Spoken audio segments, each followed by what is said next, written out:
Assalamualaikum warahmatullahi wabarakatuh. Jumpa kembali di channel Studio Arteri. Pada kesempatan kali ini kita bertemu lagi dalam segmen Bertauhid itu Boys. Tapi sebelum kita lanjut, mari simak intro berikut ini.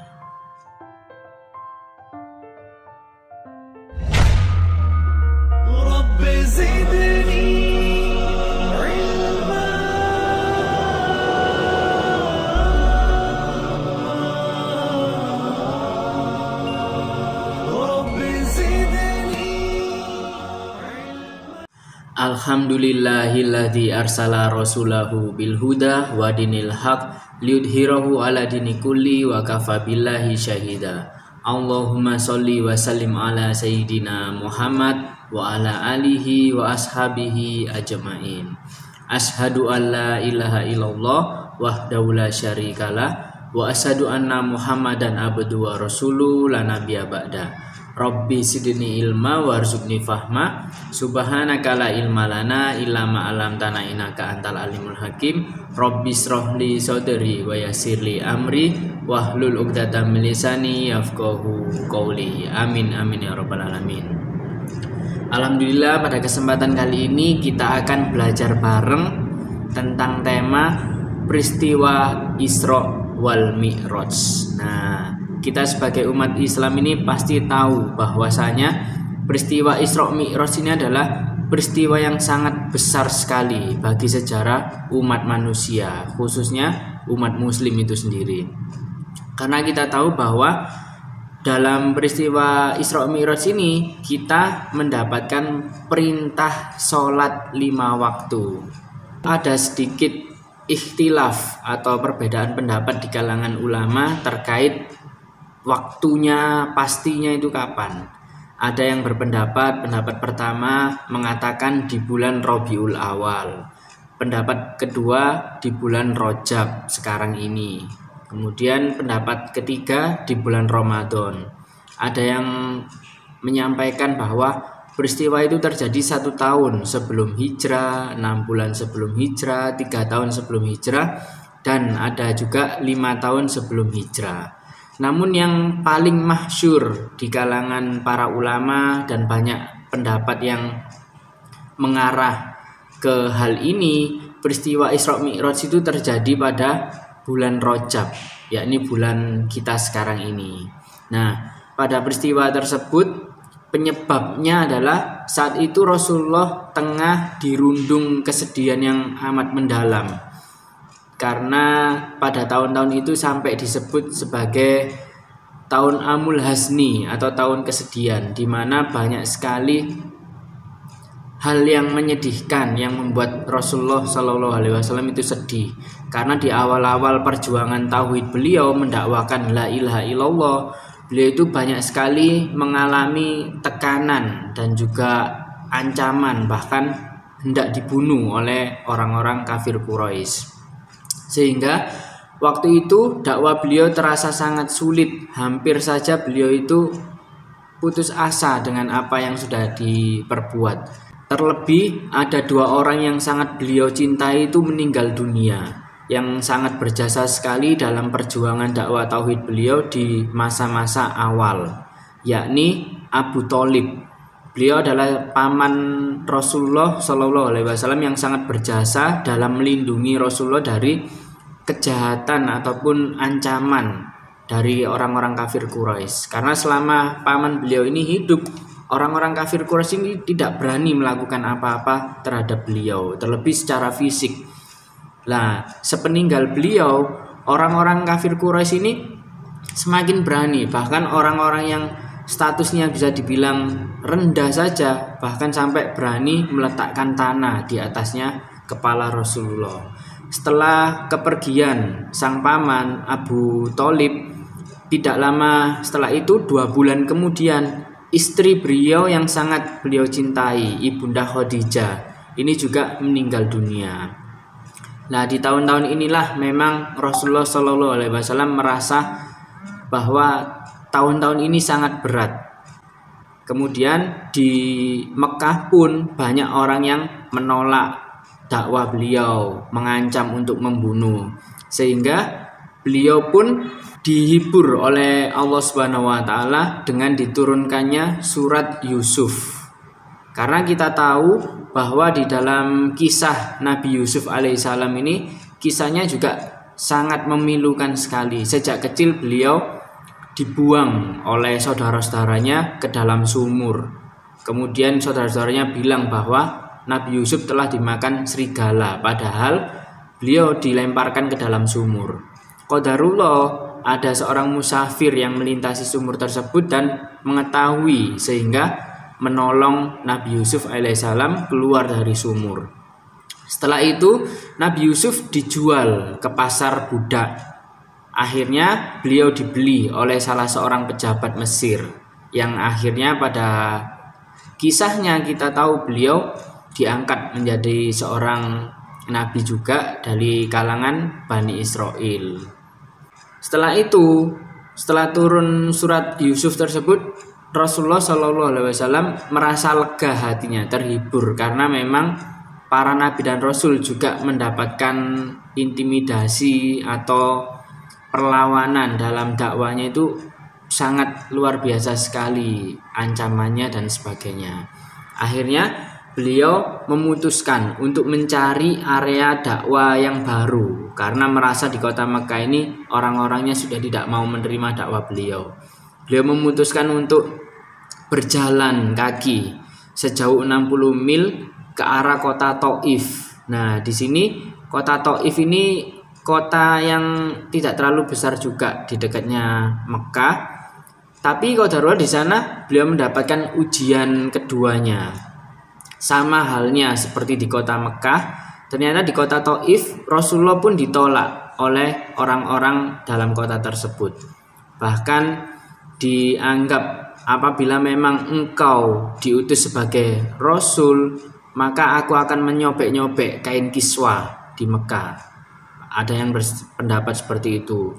Kemudian ada juga, mengapa engkau yang diutus, padahal di kota Mekah itu banyak orang-orang yang mulia seperti Abu Jahal, Abu Sofyan dan sebagainya, pembesar-pembesar kafir Quraisy. Tapi kenapa engkau malah yang diutus?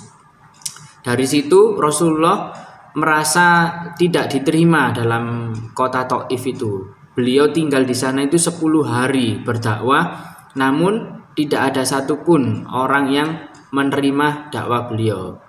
Sehingga beliau pun diusir dari kota tersebut dengan dicaci maki, dilempar-lempari batu sehingga kepalanya itu berdarah kena lemparan batu sejauh 3 mil sampai beliau keluar dari perbatasan. Pada saat itulah malaikat yang penjaga gunung di dekat kota tersebut menghampiri Rasulullah SAW dan memberikan tawaran, "Ya Rasulullah, apakah engkau mau aku menimpakan gunung ini kepada orang-orang Thaif itu?" Namun Masya Allah sekali, Rasulullah menolak. "Jangan, karena saya ingin berdoa kepada mereka agar mereka mendapatkan hidayah sehingga mau menerima Islam."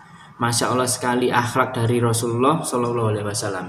Kalau kita yang diperlakukan seperti itu, seperti Rasulullah, diusir, dicaci maki, diludahi, dilempari batu dan sebagainya, ada tawaran seperti itu, niscaya pasti kita ambil. Dan bahkan jangan hanya ditimpakan gunung, diapa-apakan pokoknya sampai hancur lebur. Mungkin kalau kita orang awam pasti memiliki pendapat yang demikian. Namun Rasulullah dengan akhlak karimanya menolak tawaran malaikat tersebut untuk menimpakan gunung kepada orang-orang Thaif. Pada saat di perbatasan kota tersebut, beliau singgah untuk beberapa saat. Beliau melaksanakan sholat.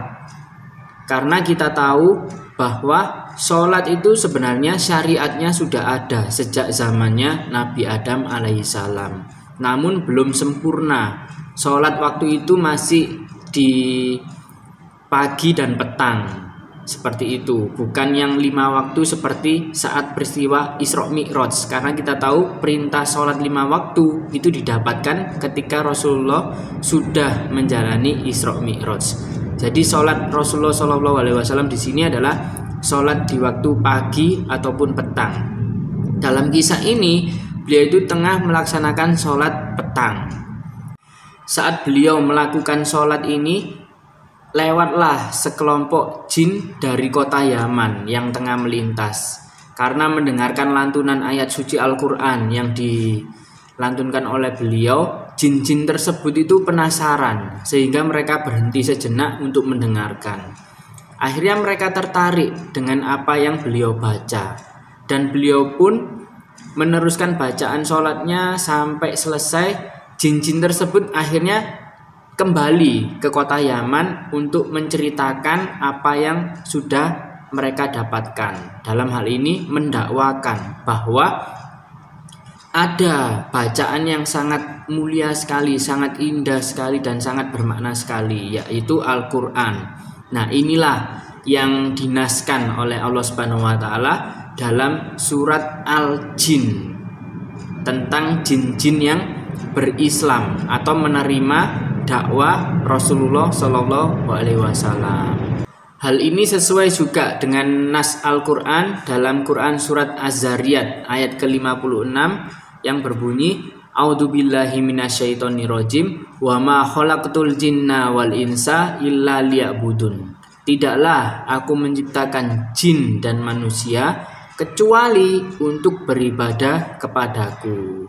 Alasan Allah Subhanahu wa Ta'ala memfirmankan ayat ini karena sebagai pedoman, diingatkan terus dalam Al-Quran. Karena yang berpotensi untuk ingkar hanyalah jin dan manusia. Kita tahu bahwa semua makhluk ciptaan Allah Subhanahu wa Ta'ala di alam semesta ini pasti taat, pasti bertauhid dan senantiasa bertasbih. Seperti halnya matahari. Matahari selalu terbit dari timur, tenggelam di barat. Planet-planet, mereka itu selalu berputar pada porosnya. Kita tidak mungkin melihat planet yang kemana-mana, mampir singgah kemana, nggak mungkin. Karena putaran porosnya ya itu aja. Kemudian malam berganti siang, siang berganti malam. Ada hujan, ada panas. Itu adalah sunatullah. Semua benda yang jatuh pasti ke bawah, tidak mungkin jatuh itu ke atas. Itu adalah sunatullah, yakni ketetapan Allah yang telah disematkan pada setiap makhluk ciptaannya. Hanya dua makhluk inilah yang berpotensi untuk ingkar, yakni manusia dan jin. Oleh karenanya kita senantiasa diingatkan bahwasanya tidaklah Allah Subhanahu wa Ta'ala menciptakan jin dan manusia itu kecuali untuk beribadah kepadanya. Sudah diingatkan seperti itu aja, nyatanya masih banyak manusia yang ingkar, jin-jin yang ingkar juga.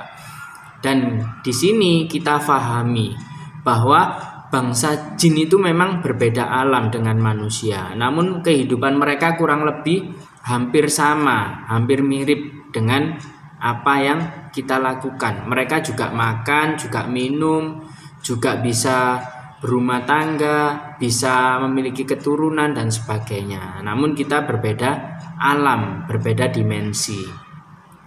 Nah, di sini kita tahu bahwa jin-jin itu ada juga yang beriman atau bisa dibilang jin muslim. Sedangkan jin yang suka mengganggu orang, suka menjahili orang, atau mau diajak bekerja sama dalam ilmu sihir, ilmu hitam, santet dan sebagainya, ketahuilah itu adalah jin-jin kafir dan juga fasik. Sama halnya dengan manusia. Manusia yang mau bekerja sama dengan jin, kalau memang dia dalam hal ini beragama Islam, Islamnya Islam abal-abal atau Islam KTP.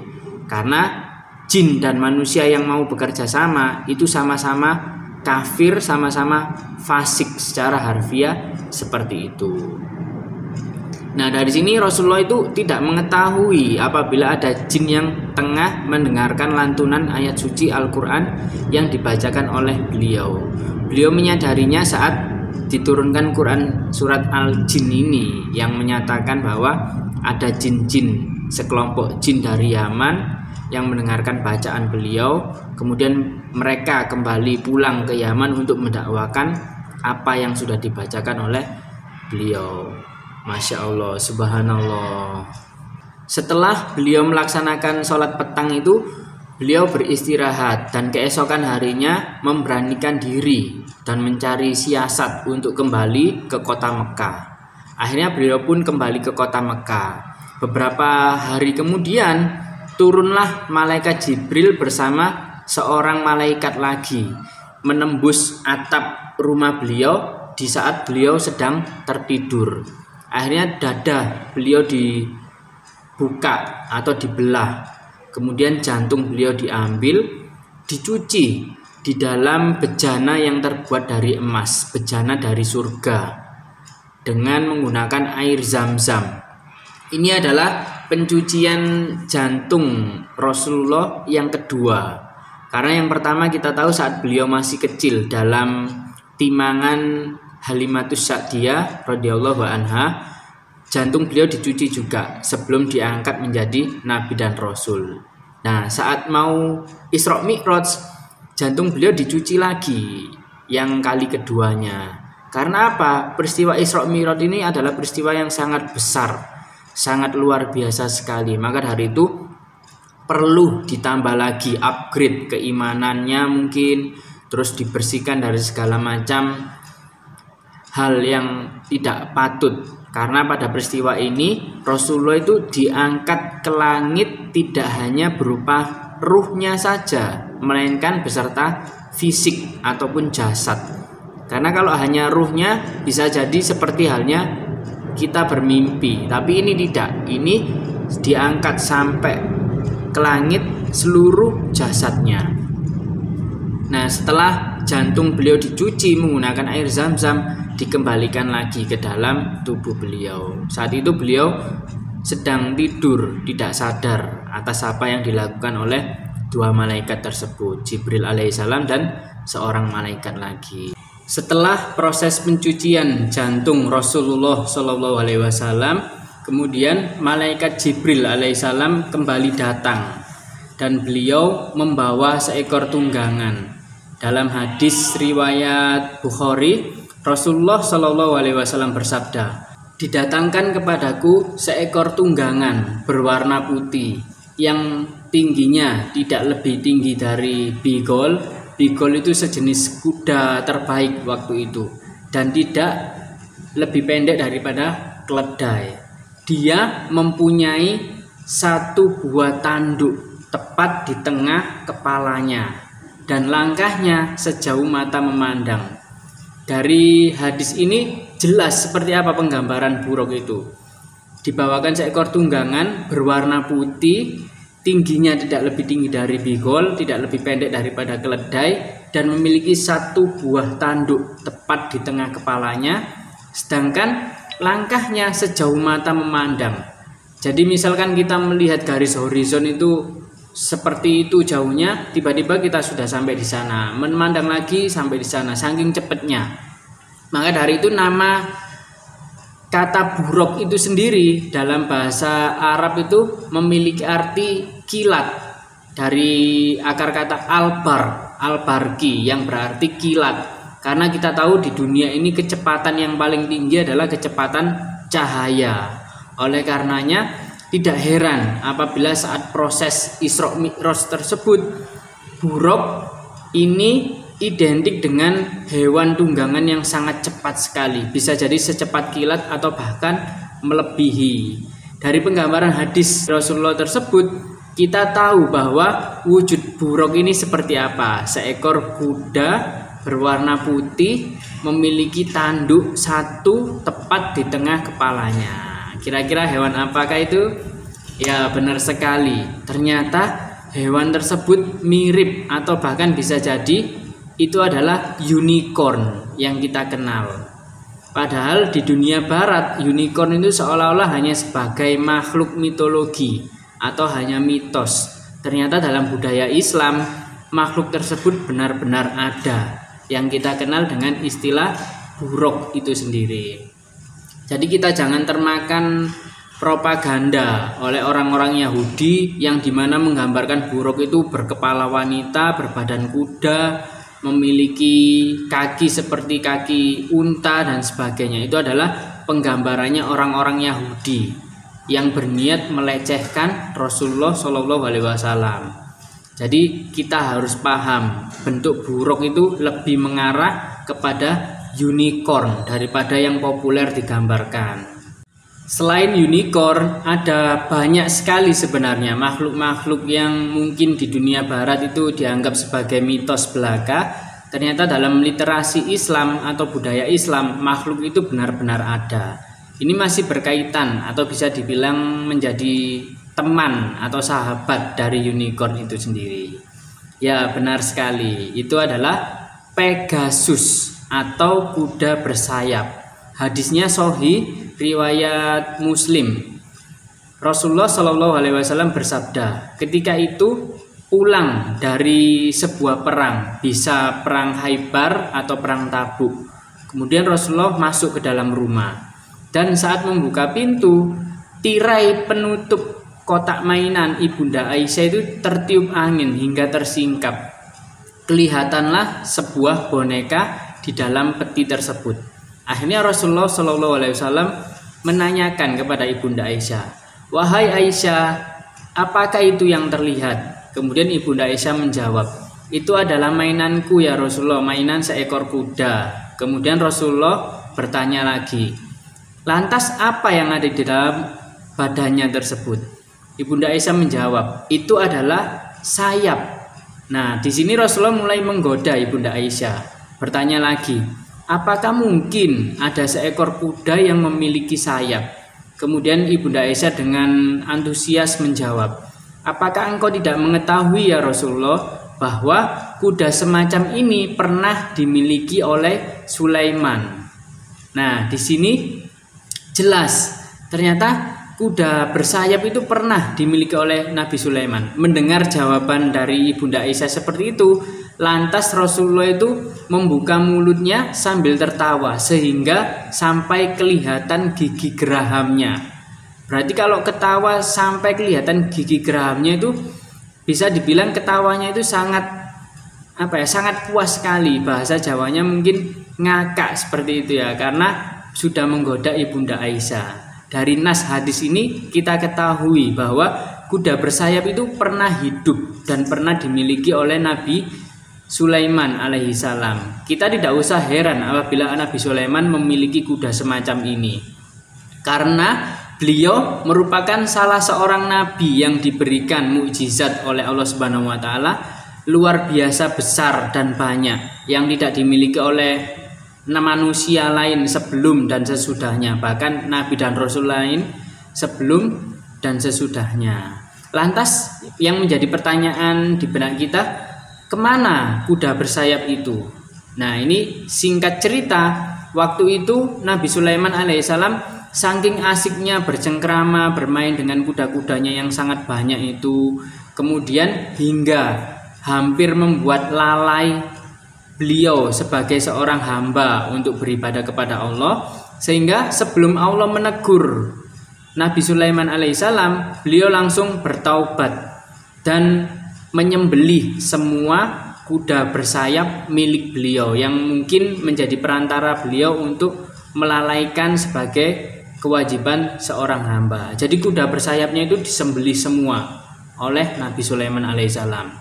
Bahasa kita sekarang, bisa jadi kuda-kuda tersebut akhirnya punah karena sudah tidak tersisa satupun. Sehingga di zaman kita sekarang ini yang ada hanyalah kuda-kuda biasa yang tidak memiliki sayap. Sedangkan yang bertanduk tadi itu adalah kuda yang dibawa oleh malaikat Jibril alaihissalam. Bisa jadi itu adalah hewan yang ada di surga, tidak ada di dunia ini. Kita kembali pada pembahasan topik tentang Isra wal Mi'raj.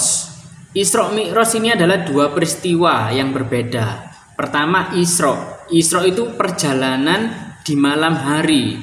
Maka dari itu yang kita tahu bahwasanya Nabi Yakub alaihissalam itu mempunyai julukan Israil karena beliau menurut riwayat suka berjalan di malam hari. Makanya orang-orang Yahudi yang ada sekarang ini dulunya itu kita kenal sebagai sebutan Bani Israil, dinisbatkan kepada Nabi Yakub alaihissalam yang mempunyai julukan Israil itu sendiri, berjalan tengah malam, Isra. Sedangkan il ini adalah bahasa Ibrani yang memiliki arti hamba Allah.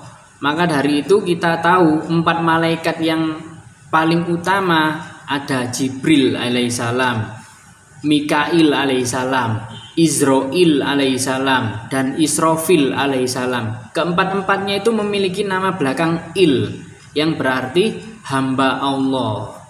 Perjalanan Isra ini diabadikan dalam Al-Quran, dalam Quran surat Al-Isra ayat yang pertama.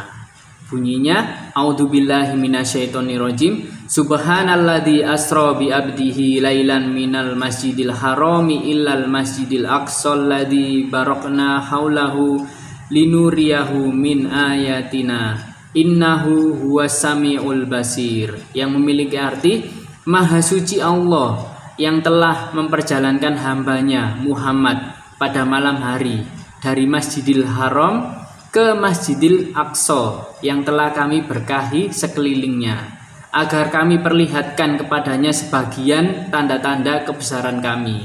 Sesungguhnya Dia Maha mendengar lagi Maha melihat.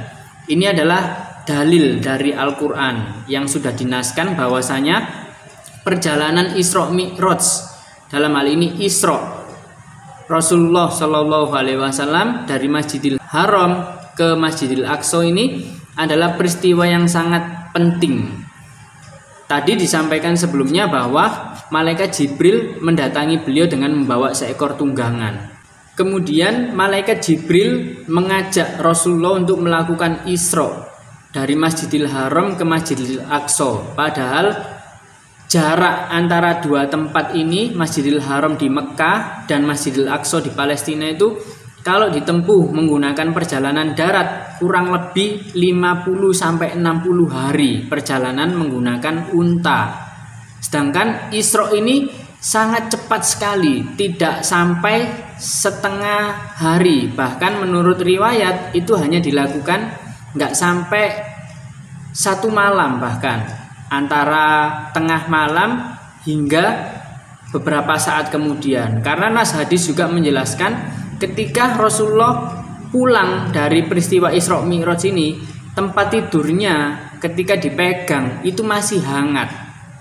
Sedangkan kita kalau misalkan terbangun tengah malam, kebelet pipis, kita ke toilet untuk pipis, kita kembali lagi ke tempat tidur itu, kita pegang, itu biasanya sudah dingin tempat tidur yang bekas kita tidur itu. Sedangkan Rasulullah setelah melakukan perjalanan Isra Mi'raj itu tempat tidurnya dipegang itu masih hangat. Tidak bisa kita bayangkan sebegitu cepatnya peristiwa Isra Mi'raj. Padahal selain dari Masjidil Haram ke Masjidil Aqsa, Rasulullah Shallallahu Alaihi Wasallam ini juga diangkat oleh malaikat Jibril ke langit ketujuh, melebihi langit ketujuh lagi ke Sidratul Muntaha atau tempat tertinggi di mana beliau akhirnya berbicara langsung dengan Allah Subhanahu wa taala dan mendapatkan perintah sholat 5 waktu seperti yang kita ketahui sekarang ini. Nah, dari peristiwa Isra di tengah-tengah perjalanan itu menurut beberapa riwayat itu tidak langsung sampai ke Masjidil Aqsa, karena beliau sempat singgah bersama malaikat Jibril. Dalam hal ini malaikat Jibril itu sebagai joki atau yang penunggangnya, sedangkan Rasulullah itu berada di belakangnya. Mungkin bahasa kita sekarang itu tangannya dirangkulkan ke perutnya malaikat Jibril, atau bahasa Jawanya itu nyabuk. Rasulullah itu sangat suka sekali momen-momen seperti ini karena beliau merasa dekat sekali dengan malaikat Jibril. Kita bisa membayangkan apabila berkendara menggunakan sepeda motor dan kita itu bisa merangkul atau memeluk orang yang sangat kita cintai dalam hal ini, apalagi sebagai seorang malaikat. Maka dari itu beliau merasa sangat bangga dan bahagia sekali dengan momen atau pengalaman yang dimiliki. Dalam perjalanannya malaikat Jibril bersama Rasulullah itu sempat singgah. Yang pertama di Baitul Lahmin, di mana tempat ini adalah tempat lahirnya Nabi Isa alaihi salam. Baitul Lahmin lebih kita kenal dengan sebutan Bethlehem. Nah, persinggahan kedua, beliau berdua sempat singgah juga ke Bukit Sina atau Bukit Tursina, di mana Nabi Musa alaihissalam menerima Taurat dari Allah Subhanahu wa taala. Hal ini dinaskan juga dalam Al-Qur'an, tepatnya dalam Quran surat At-Tin ayat ke-1 sampai ke-3 yang bunyinya A'udzubillahi minasyaitonirrajim wattini wazaitun waturi sinin nawahadal baladil amin, yang memiliki arti demi buah tin dan demi buah zaitun, demi bukit Sinai atau bukit Tursina, dan demi negeri yang aman ini yang diberkahi, baladil amin, dalam hal ini adalah kota Mekah. Kenapa Allah Subhanahu wa taala bersumpah atas nama 4 tempat tersebut? Karena menurut para ulama ini adalah 4 tempat di mana para nabi dan rasul yang telah diutus oleh Allah Subhanahu wa taala ke bumi sejak zaman Nabi Adam alaihissalam ini. Yang pertama, watin, demi buah tin atau pohon tin. Ini tempatnya, wilayah sekarang itu kita kenal sebagai Irak. Nah, di sini Nabi Nuh alaihissalam diturunkan, dalam hal ini diutus oleh Allah Subhanahu wa taala. Maka dari itu kapal atau bahteranya Nabi Nuh ini terdampar setelah banjir besar itu adalah di Bukit Judi. Tempatnya Bukit Judi ini berada di Irak. Kemudian yang kedua, wazaitun, demi pohon zaitun atau buah zaitun. Ini tempatnya adalah Syam, di mana Syam ini sekarang menjadi wilayah Palestina, Lebanon, dan Syria. Dulunya ini kita kenal sebagai wilayah Syam, di mana banyak sekali nabi dan rasul yang diutus di wilayah ini. Khususnya adalah para nabi dan rasul yang diutus kepada Bani Israel. Kemudian yang ketiga, waturi sinin, demi bukit Sinai atau bukit Tursina, di mana Nabi Musa alaihissalam menerima Taurat. Nah, dalam hal ini adalah Nabi Musa itu adanya di Mesir karena beliau mempunyai seorang, dalam hal ini adalah lawan yang didakwai, yakni Fir'aun laknatullah alaihi. Itu tempatnya di Mesir, Bukit Sinai atau Bukit Tursina. Yang terakhir adalah yakni kota Mekah, negeri yang aman, negeri yang diberkahi. 4 tempat inilah yang menjadikan sumpah atas nama tempat yang dilakukan oleh Allah Subhanahu wa taala yang dinaskan dalam Quran surat At-Tin. Karena kita tahu bahwasanya sebenarnya nabi dan rasul itu tidak hanya 25 saja yang kita ketahui atau disebutkan di dalam Al-Qur'an. Menurut hadis Rasulullah, nabi itu jumlahnya sebanyak 120.000, sedangkan rasul jumlahnya 315. Dalam hal ini bedanya nabi dan rasul itu kita harus pahami juga. Kalau nabi itu tingkatannya bisa dibilang di bawahnya rasul, karena nabi itu hanya mendapatkan syariat atau wahyu untuk dirinya sendiri. Kalau tidak seperti itu, hanya meneruskan syariat yang sudah ada. Syariat yang sebelumnya itu diteruskan, dalam hal ini sebagai pengawal saja yang membawa umatnya untuk menjalankan syariat yang sudah ada. Sedangkan rasul ini tingkatannya lebih tinggi, karena selain mendapatkan wahyu, para rasul ini juga mendapatkan syariat yang baru, dalam hal ini sebagai penyempurna. Bisa jadi ada pengurangan syariat sebelumnya, bisa jadi juga penambahan dari syariat sebelumnya. Jadi di sini bedanya seorang nabi dan rasul. Jadi yang bisa kita simpulkan, kalau nabi itu belum tentu rasul, tapi kalau rasul itu sudah pasti nabi. Nah, setelah Rasulullah SAW bersama malaikat Jibril singgah ke 2 tempat tersebut, sampailah beliau ke halaman Masjidil Aqsa di Palestina. Kemudian Rasulullah menambatkan buruk tersebut di sebuah dinding yang kita kenal sekarang dindingnya itu sebagai tembok ratapan, di di mana orang-orang Yahudi yang memiliki dosa-dosa mereka itu meratap di dinding tersebut sambil membentur-benturkan kepalanya dan menangis dengan harapan dan kepercayaan bahwa apabila melakukan itu dosa-dosanya akan segera dihapuskan. Padahal dinding tersebut adalah dinding di mana buruk ditambatkan atau ditali agar tidak lepas. Dari sini ada hikmah atau pelajaran dan juga ibro yang bisa kita ambil juga. Padahal buruk itu adalah hewan yang jelas diperintahkan oleh Allah Subhanahu wa taala sebagai tunggangannya Rasulullah. Tapi kenapa kok Rasulullah masih menambatkan buruk tersebut agar tidak lepas? Ini adalah ibro yang harus kita ambil. Kita boleh saja bertawakal, tapi harus dengan ikhtiar juga. Kita misalkan analoginya, kita membawa sepeda motor mau beli ke warung, beli sesuatu. Kemudian kita bertawakal, wis biarinlah kuncinya biar nempel di sepeda motornya. Apa yang terjadi? Sepeda motor tersebut bisa hilang.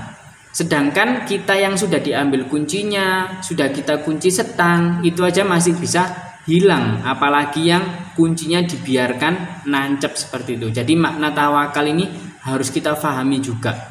Kita benar-benar paham, ya saya tawakal, tapi setidaknya ada ikhtiar atau usaha yang kita lakukan. Kalau kita sudah berikhtiar, sudah berusaha mengunci kendaraan dengan baik, mengambil kuncinya, tiba-tiba hilang, ini adalah makna tawakal yang sebenarnya. Jadi kita harus paham bedanya tawakal sama sembrono, biar tidak sembarangan dalam melakukan sesuatu. Setelah buruk itu ditambatkan, kemudian Rasulullah Shallallahu Alaihi Wasallam masuk ke dalam Masjidil Aqsa untuk melaksanakan sholat 2 rakaat. Kemudian setelah sholat itu selesai, malaikat Jibril langsung membawa, mungkin bahasanya itu menggendong ya, menggendong Rasulullah Shallallahu Alaihi Wasallam untuk diangkat terbang, dibawa ke langit pertama. Nah di situ mungkin banyak yang bertanya-tanya, mau ke langit kok ngapain harus ke Masjidil Aqsa dulu, harus ke Palestina dulu? Padahal terbang langsung dari Mekah kan bisa. Mungkin pertanyaannya seperti itu. Karena ternyata langit pun ada pintunya. Karena menurut hadis itu malaikat Jibril mengetuk pintu langit yang pertama. Kemudian ditanyai sama malaikat penjaga langit pertama tersebut, "Siapakah kamu?" Malaikat Jibril menjawab, "Saya adalah Jibril." "Lalu siapa yang bersamamu?" "Dia adalah Muhammad." Kemudian malaikat penjaga bertanya lagi, "Apakah dia sudah diutus?" Malaikat Jibril menjawab, "Iya, dia sudah diutus." Akhirnya dibukakanlah pintu langit pertama. Ketika pintu dibuka, yang dilihat oleh Rasulullah Shallallahu Alaihi Wasallam adalah Nabi Adam alaihissalam, bapak umat manusia. Nah, ketika itu malaikat Jibril memerintahkan kepada Rasulullah untuk memberikan salam kepada Nabi Adam. Akhirnya Rasulullah mengucapkan, "Assalamualaikum ya Nabiullah Adam." Kemudian Nabi Adam menjawab, "Selamat datang Nabi yang solih dan anakku yang solih." Nah dari sini Nabi Adam itu sempat melihat ke kanan, beliau tersenyum. Kemudian melihat ke kiri, beliau itu menangis. Kemudian ditanya oleh Rasulullah, "Kenapa wahai Nabi Adam?" Akhirnya Nabi Adam menjawab, "Sesungguhnya aku telah melihat ruh-ruh dari umatku." Kalau menengok kanan itu ruh yang dijamin masuk surga, sehingga beliau terlihat bahagia, tersenyum. Apabila menengok ke kiri, ruh dari umatnya yang divonis masuk neraka, dan beliau itu bersedih sampai menangis. Setelah di langit pertama, diangkat naik lagi oleh malaikat Jibril, sampailah di langit kedua.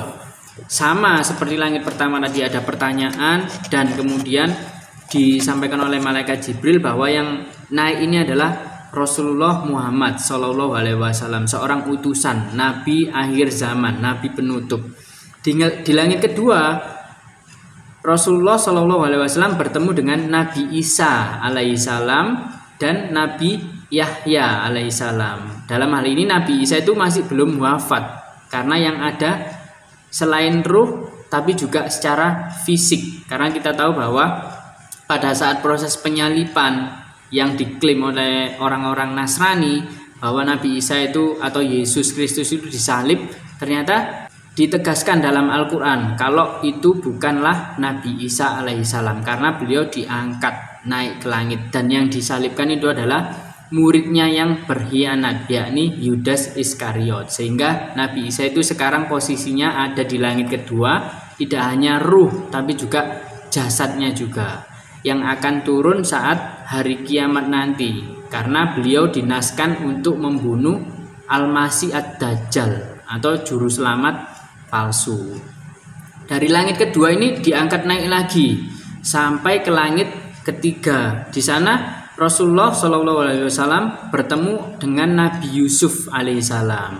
Nah, dari sini kita ketahui bahwa surat Yusuf itu pernah diturunkan saat melipur laranya Rasulullah juga. Sedangkan sekarang pas peristiwa Isra wal Mi'raj itu bertemu langsung dengan ruhnya Nabi Yusuf alaihissalam. Di sana Rasulullah melihat ketampanannya Nabi Yusuf yang memang Masya Allah sekali. Karena menurut hadis ketampanannya Nabi Yusuf alaihissalam ini adalah separuhnya ketampanan Nabi Adam. Jadi ketampanan Nabi Adam itu separuhnya diberikan untuk Nabi Yusuf, kemudian separuhnya lagi itu dibagi-bagi kepada seluruh umat manusia. Tapi banyak ulama yang berpendapat juga bahwa ketampanan fisik itu ke Nabi Yusuf separuhnya, sedangkan separuhnya dalam hal akhlak, ketampanan akhlak ini diberikan kepada Rasulullah Muhammad SAW. Itu dari ketampanan fisik. Maka dari itu pada saat itu Zulaikha, seorang perempuan yang dinaskan dalam Al-Quran juga, bahwa dia itu sampai berusaha merayu Nabi Yusuf alaihissalam untuk melakukan dalam hal ini hal-hal yang tidak baik, mungkin perzinahan. Dan bahkan para selir dan juga pelayan-pelayannya si Zulaikha tadi itu juga sampai terperangah melihat ketampanan Nabi Yusuf alaihissalam, sehingga dinaskan di Al-Quran itu sampai memotong-motong jarinya sendiri waktu memasak di dapur itu.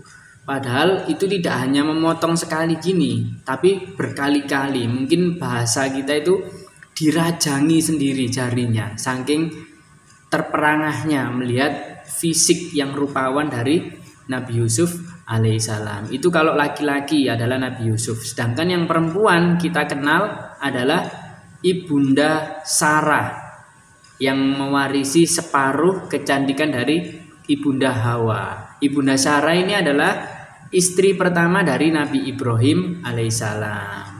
Setelah dari langit ketiga, Rasulullah SAW diangkat lagi, dibawa terbang lagi oleh malaikat Jibril menuju ke langit keempat. Di sini beliau bertemu dengan Nabi Idris alaihissalam. Nabi Idris adalah nabi ketiga setelah Nabi Syed. Nabi Syed itu adalah nabi yang diangkat untuk menggantikan Habil, salah satu putra Nabi Adam alaihissalam yang dibunuh oleh saudaranya sendiri, oleh Qabil.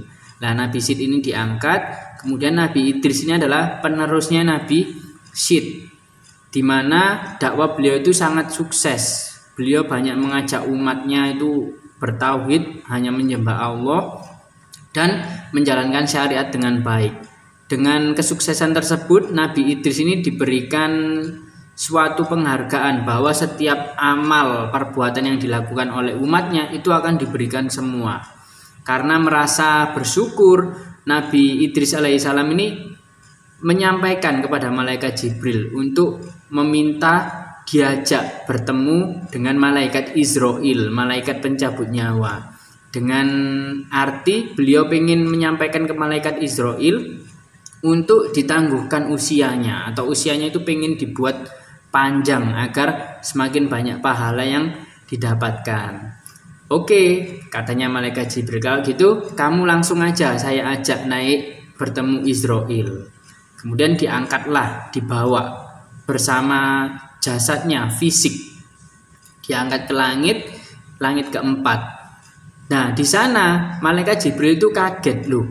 Malaikat Israel kok sudah ada di sini? Padahal belum dipanggil, tapi kok sudah muncul. Kemudian malaikat Israel menyampaikan Sesungguhnya saya kesini diutus oleh Allah Subhanahu wa taala untuk mencabut nyawa seorang manusia yang ada di sini.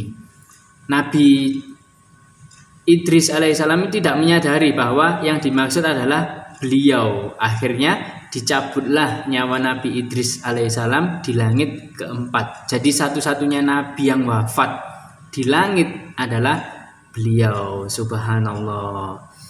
Akhirnya setelah dari langit keempat ini Rasulullah diangkat kembali, dibawa terbang lagi menuju ke langit kelima. Di sini beliau bertemu dengan Nabi Harun alaihissalam. Kalau kita mendengar nama Nabi Harun alaihissalam, ini pasti erat kaitannya dengan Nabi Musa alaihissalam, karena pasti menyebutnya Musa dan Harun, Musa dan Harun. Karena memang Nabi Harun alaihissalam ini adalah kakak kandungnya dari Nabi Musa itu sendiri. Dan yang meminta Nabi Harun ini dijadikan sebagai nabi yang mendampingi Nabi Musa adalah Nabi Musa sendiri. Karena menurut dalil dari Al-Quran, Nabi Musa ini pedal, tidak bisa berkomunikasi dengan lancar dan jelas. Lidahnya itu pedal, kayak pelat gitu ya. Sehingga Nabi Musa meminta dan berdoa kepada Allah untuk menjadikan kakak kandungnya ini, Nabi Harun alaihissalam ini, sebagai seorang nabi juga yang akan membantu dakwah beliau. Karena Nabi Harun ini dikenal sebagai seorang orator yang handal, pandai berbicara. Karena yang dilawan adalah Fir'aun laknatullah alaihi, sehingga harus pandai berorasi. Oleh karenanya kita mengenal suatu bacaan doa yang sering disampaikan pada saat khutbah maupun pidato, yang dinaskan atau dalilnya dari Quran surat Toha ayat ke-25 sampai 28. Ini adalah doanya Nabi Musa alaihissalam yang bunyinya A'udzubillahi minasyaitonirrajim. Rabbis rohli sodri wa yassirli amri wahlul 'uqdatam min lisani yafqahu qauli, yang memiliki arti ya Robku, lapangkanlah dadaku dan mudahkanlah segala urusanku, serta lepaskanlah kekakuan dari lidahku supaya mereka mengerti perkataanku. Nah, ini adalah doa yang senantiasa dibaca pada saat awal-awal sambutan, pidato maupun khutbah. Ini adalah doanya Nabi Musa alaihi salam. Setelah dari langit kelima bertemu dengan Nabi Harun, diangkatlah Rasulullah menuju ke langit keenam oleh malaikat Jibril. Di langit keenam ini Rasulullah Shallallahu Alaihi Wasallam bertemu dengan Nabi Musa alaihi salam. Saat bertemu, Nabi Musa itu langsung kayak bersedih, menangis seperti itu. Akhirnya malaikat Jibril bertanya, "Ya Musa, kenapa engkau menangis?" Kemudian Nabi Musa menjawab, "Sesungguhnya aku kagum dengan seorang pemuda yang diutus sebagai nabi penutup, nabi akhir zaman, di mana umatnya ini jauh lebih banyak yang masuk surga daripada umatku. Padahal aku sudah mati-matian berjuang berdakwah, tapi umatku tetap sedikit, tetap banyak yang kafir kepada Allah Subhanahu wa taala, sehingga aku merasa cemburu terhadap Nabi Muhammad Sallallahu Alaihi Wasallam." Setelah dari langit ke-6 ini, langsung beliau diangkat kembali oleh malaikat Jibril menuju ke langit ke-7, di mana langit ke-7 ini adalah langit terakhir yang ada di alam semesta ini, karena langit itu terdiri dari 7 lapis. Maka dari itu di langit ke-7 ini Rasulullah Shallallahu Alaihi Wasallam bertemu dengan bapaknya para nabi juga, dikenal seperti itu, yakni Nabi Ibrahim alaihi salam. Saat Rasulullah bertemu dengan Nabi Ibrahim alaihi salam, Rasulullah melihat bahwasanya Nabi Ibrahim itu sedang bersandar di tiangnya Baitul Ma'mur. Nah, Baitul Ma'mur ini adalah Ka'bahnya para malaikat, dan itu lurus, tegak lurus dengan Baitullah atau Ka'bah dunia. Baitul Ma'mur itu Ka'bah para malaikat, sehingga itu ada poros, seakan-akan ada poros yang tegak lurus sejajar. Menurut nas hadis bahwasanya para malaikat itu senantiasa tawaf di Baitul Ma'mur sebanyak 70.000 malaikat setiap harinya. Setiap hari datang 70.000 malaikat, habis itu keluar ganti lagi 70.000 malaikat, keluar ganti lagi 70.000 malaikat, keluar, begitupun seterusnya. Dan setelah tawaf di Baitul Ma'mur itu para malaikat itu tidak kembali lagi ke situ, berarti itu malaikat-malaikat baru. Dari sini bisa kita ketahui begitu banyaknya tentara malaikat milik Allah Subhanahu wa taala yang kita tidak akan mengetahui jumlah pastinya berapa, karena itu hanya Allah Subhanahu wa taala yang mengetahuinya. Dari sini kita tahu bahwa tentara malaikat itu jumlahnya tak terhingga, sangat banyak sekali.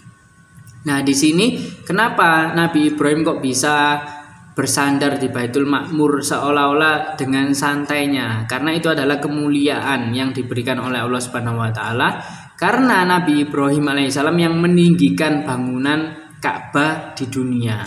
Peletakan batu pertama atau fondasinya itu sejak zamannya Nabi Adam alaihissalam. Tapi yang membentuk sampai demikian berbentuk kubus, berbentuk kotak, itu adalah zamannya Nabi Ibrahim alaihissalam bersama anaknya yang bernama Nabi Ismail alaihissalam. Karena kita tahu bahwa Nabi Ibrahim itu mempunyai 2 orang istri. Yang pertama adalah Ibunda Sarah tadi yang mewarisi kecantikan Ibunda Hawa separuh. Sedangkan istri kedua adalah Ibunda Hajar radhiyallahu an. Kedua istri beliau ini sangatlah luar biasa sekali karena banyak sekali melahirkan keturunan Nabi dan Rasul. Dan Ibunda Sarah ini melahirkan Nabi Ishak alaihissalam. Dan Nabi Ismail ini dilahirkan dari rahim Ibunda Hajar radhiyallahu an. Dari nas hadis peristiwa Mi'raj ini kita ketahui bahwa Rasulullah Shallallahu Alaihi Wasallam itu bertemu dengan para nabi dan rasul hanya 8. Sedangkan yang diabadikan dalam Al-Quran itu ada 25 yang wajib kita ketahui. Sedangkan menurut hadis jumlah nabi dan rasul itu sangatlah banyak. Seperti yang disampaikan di awal tadi bahwa jumlah dari nabi itu 120.000, sedangkan jumlah rasul itu adalah 315. Mengapa demikian? Hanya 8 saja yang dipertemukan oleh Allah dalam peristiwa Mi'raj tersebut. Karena Allah itu pengen memberikan pemahaman dan membesarkan hatinya Rasulullah Shallallahu Alaihi Wasallam agar senantiasa bersabar dalam berdakwah. Karena ke-8 nabi yang beliau temui ini adalah nabi-nabi yang menurut para ulama mendapatkan cobaan yang paling berat, yang paling besar. Sehingga pada peristiwa Mi'raj ini dipertemukan oleh Allah Subhanahu wa taala kepada Rasulullah Muhammad sallallahu alaihi wasallam. Kalau peristiwa Isra tadi diabadikan dalam Al-Qur'an, tepatnya Quran surat Al-Isra ayat yang pertama, berbeda dengan peristiwa Mi'raj yang diangkatnya Rasulullah dari langit pertama hingga langit ke-7. Ini diabadikan tepatnya dalam Quran surat An-Najm ayat ke-12 sampai 15 yang berbunyi A'udzubillahi minasyaitonirrajim afatumarunahu ala ma yara wa laqad ra'ahu nazlatan ukhra inda sidratil muntaha indaha jannatul ma'wa, yang berarti apakah kamu kaum musyrik Mekah dalam hal ini hendak membantahnya Nabi Muhammad tentang apa yang dilihatnya itu Jibril dalam hal ini. Dan sesungguhnya Muhammad telah melihat Jibril itu dalam rupanya yang asli pada waktu yang lain, yaitu di Sidratul Muntaha, di dekatnya surga tempat tinggalnya. Nah, dari sini bisa kita ambil ibro. Ternyata Rasulullah Shallallahu Alaihi Wasallam itu melihat sosok aslinya dari malaikat Jibril saat berada di langit ke-7. Malaikat Jibril itu membuka tabir yang awalnya itu menyerupai makhluk seperti manusia, itu dibuka sehingga terlihat wujud aslinya. Menurut dalil dan nas bahwasanya Rasulullah Shallallahu Alaihi Wasallam itu melihat sosok asli dari malaikat Jibril itu 2 kali. Yang pertama pada saat wahyu pertama disampaikan, yakni yang berbunyi Iqra atau bacalah dalam Quran surat Al-Alaq. Ini adalah wahyu pertama di mana malaikat Jibril menampakkan wujud aslinya beliau, sehingga membuat Rasulullah Shallallahu Alaihi Wasallam itu sampai ketakutan. Saat beliau pulang dari Gua Hiro, beliau langsung masuk ke kamarnya dan diselimuti oleh Ibunda Khadijah waktu itu dan menenangkan beliau karena saking takutnya. Menurut nas hadis, bentuk asli dari malaikat Jibril itu sangatlah besar, sehingga digambarkan saking besarnya itu satu sayapnya saja itu sebesar dari matahari terbit sampai matahari tenggelamnya, itu hanya satu sayapnya. Sedangkan malaikat Jibril itu dinaskan memiliki 600 sayap. Makanya saat malaikat Jibril mengazab oleh perintah Allah, mengazab kaum Sodom, di mana orang-orang Sodom itu kaum LGBT ya, itu diazab hanya menggunakan satu sayap saja, ditancapkan ke negeri Sodom, kemudian diangkat ke langit, dijatuhi batu berupa meteor, habis itu ditimpakan lagi. Seperti itulah hukuman bagi orang-orang yang menyimpang, dalam hal ini orang LGBT. Maka dari itu hukuman orang-orang LGBT dalam syariat Islam itu adalah dibawa ke tempat yang tinggi, dijatuhkan, habis itu dilempari batu atau dirajam. Itu hukuman yang memang pantas bagi orang-orang yang menyimpang, dalam hal ini penyimpangan seksual. Karena seburuk-buruknya orang, yang namanya hewan aja loh sudah paham mana jantan mana betina. Kita nggak pernah melihat ayam itu sama-sama ayam jago, ayam jantan yang kawin. Pasti mereka mencari ayam betina sehingga bisa menghasilkan telur. Begitupun dengan hewan yang lain. Maka dari itu mengapa manusia kok bisa sampai menyimpang seperti itu? Hukuman yang layak adalah dijatuhkan dari tempat tinggi, dilempari batu atau dirajam sampai mati, seperti halnya yang dialami oleh kaum Sodom. Makanya kenapa kita ada istilah pelaku penyodoman atau si korban disodomi, itu berdasarkan dari kaumnya Nabi siapa? Benar sekali, kaumnya Nabi Lut alaihi salam. Setelah malaikat Jibril alaihi salam memperlihatkan bentuk aslinya yang sangat besar, mempunyai 600 sayap, sampai disinilah tugas malaikat Jibril membersamai Rasulullah Shallallahu Alaihi Wasallam, hanya sampai di langit ke-7, karena beliau hanya diperintahkan untuk membawa Rasulullah sampai di langit ke-7. Nah, saat ini Rasulullah pun hanya diantar ke Sidratul Muntaha atau tempat tertinggi. Dalam arti lain, sidrot itu seperti pohon, maknanya itu pohon yang sangat tinggi, di mana ilmu semua makhluk ciptaannya Allah itu hanya sampai di sini, tidak bisa melebihi. Makanya Sidratul Muntaha, tempat tertinggi. Malaikat Jibril pun tidak diberikan izin sampai di sini. Sehingga Rasulullah itu mempertanyakan, mungkin bahasa kita, loh ya nggak bisa, wong kita loh berangkatnya bareng-bareng dari Mekah, Isra ke Masjidil Aqsa, kemudian Mi'raj naik ke langit ke-7. Kalau kita masuk, ya ayo masuk bareng-bareng. Akhirnya setelah disampaikan oleh malaikat Jibril alaihissalam bahwa tugas beliau hanya sampai mengantarkan di depan pintu Sidratul Muntaha. Akhirnya Rasulullah baru bisa menerima keadaannya.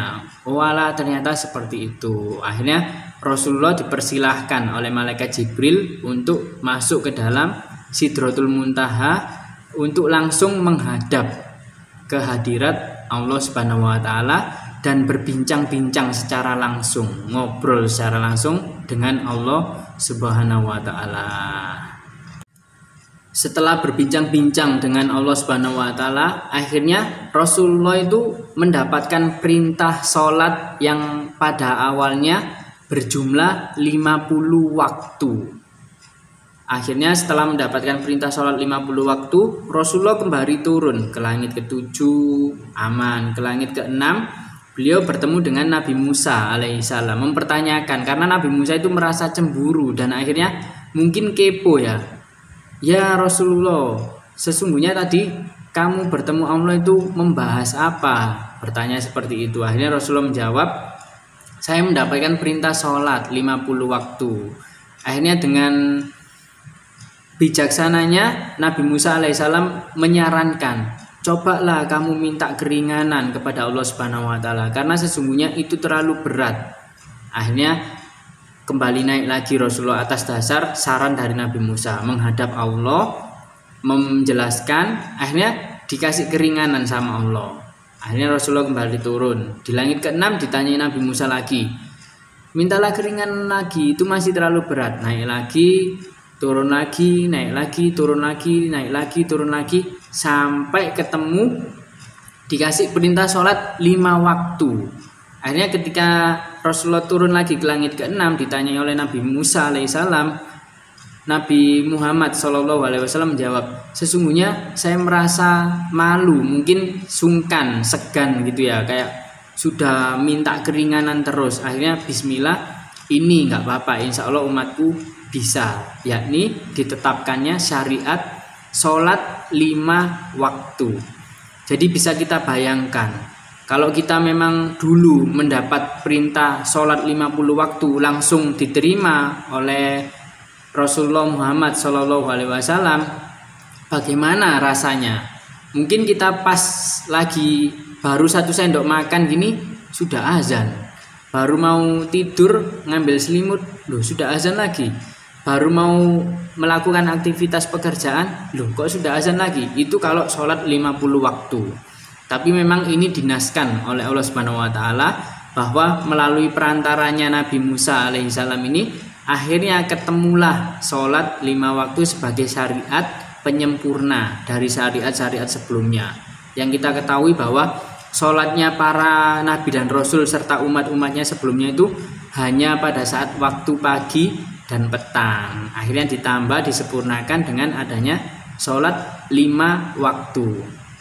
Tapi kita ketahui juga banyak juga sholat-sholat sunnah yang bisa kita ambil, seperti sholat rawatib, sholat ba'diyah qobliyah, dan juga sholat sunnah setelah wudhu, sholat tahiyatul masjid dan sebagainya. Ini kalau kita hitung-hitung kemungkinan bisa 50 waktu juga, bisa jadi lebih juga, karena rokaat-rokaat yang kita ambil itu bisa bervariasi. Ini adalah kesempatan kita juga, meskipun sholat yang diwajibkan hanya 5 waktu, tapi kita bisa mengambil berbagai macam jenis sholat sunnah yang ada hingga terkumpulan 50 waktu seperti awal sholat ini disyariatkan kepada umat Nabi Muhammad Sallallahu Alaihi Wasallam. Setelah mendapatkan perintah sholat ini, Nabi Muhammad Sallallahu Alaihi Wasallam kembali turun. Akhirnya diantarkan lagi oleh malaikat Jibril sampai ke Baitul Maqdis di Palestina, tempat awal naik tadi ya, kembali turun. Di sana itu seluruh ruh para malaikat, para nabi dan rasul itu sholat berjamaah dan diimami oleh Rasulullah Muhammad Sallallahu Alaihi Wasallam. Dari sini kita bisa memahami bahwasanya memang Rasulullah ini dinaskan sebagai pemimpinnya para nabi dan rasul, Sayyidul Anbiya wal Mursalin, dan para malaikat juga ikut menjadi makmum di belakangnya para nabi dan rasul. Subhanallah, maha suci Allah atas segala nikmat dan karunia-Nya kepada kita hamba-hambanya. Dari sini setelah kembali akhirnya diantarkan lagi menggunakan buruk kembali ke kota Mekah. Dan pada saat kembali ke tempat tidurnya, yaitu tadi beliau yang memegang kasurnya ternyata kok masih hangat. Padahal di dalam peristiwa Isra Mi'raj itu banyak sekali pengalaman yang dialami oleh beliau. Tidak hanya bertemu dengan para nabi dan rasul, bahkan beliau itu sempat diberikan gambaran neraka itu seperti apa sih, mengerikannya, kemudian surga itu seperti apa sih keindahannya. Ini dinaskan juga dalam hadis. Begitu banyak peristiwa yang terjadi, namun peristiwa Isra Mi'raj ini dikenal sangat cepat sekali prosesnya, sehingga pas beliau kembali datang ke rumah, tempat tidurnya itu masih hangat. Sedangkan kita kalau ke toilet, terbangun tengah malam ke toilet pipis, kita kembali lagi, kita pegang, pasti kebanyakan tempat tidur kita itu sudah dingin. Nah, beda dengan Rasulullah ini. Setelah proses Isra Mi'raj, tempat tidurnya dipegang, ternyata kok masih hangat. Berarti saking cepatnya peristiwa itu terjadi. Nah, dalam peristiwa Isra Mi'raj ini juga ada kisah yang dimana terompahnya Bilal bin Rabah atau sandalnya Bilal bin Rabah itu saat Rasulullah digambarkan bagaimana keindahan suasana surga itu terdengar. Duh, ini suara sandalnya Bilal. Padahal dalam hal ini surga dan neraka ini masih kosong, tapi ternyata sudah dinaskan bahwa Bilal ini akan masuk ke dalam surga. Sehingga pas pulang dari Isra Mi'raj, Rasulullah bertanya kepada Bilal, "Wahai Bilal, amalan apa yang kamu lakukan sehingga sandal kamu atau terompah kamu itu mendahuluimu ada di surga?" Akhirnya Bilal menjawab, "Sesungguhnya amalan yang saya lakukan ya sama seperti yang engkau lakukan ya Rasulullah. Tapi mungkin saya itu suka berwudu, menjaga wudu. Jadi kalau wudunya batal, wudu lagi, ditambah sholat 2 rakaat setelah wudu."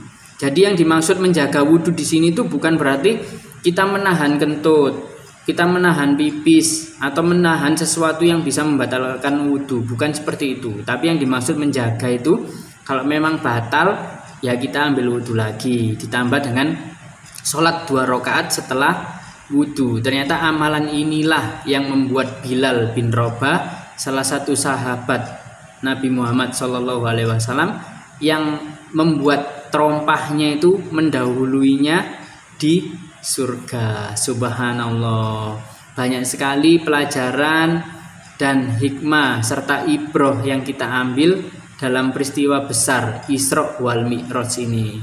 Semoga kita sebagai umat akhir zaman, umatnya Nabi Muhammad SAW, senantiasa bisa mengenang peristiwa yang sangat luar biasa ini. Tidak bisa masuk di akal, karena yang namanya iman ini adalah bab yang gaib. Kita percaya bahwa ini terjadi, seperti halnya yang dilakukan oleh Sayyidina Abu Bakar, salah satu dari 4 Khulafaur Rasyidin, sahabat Rasulullah Muhammad SAW.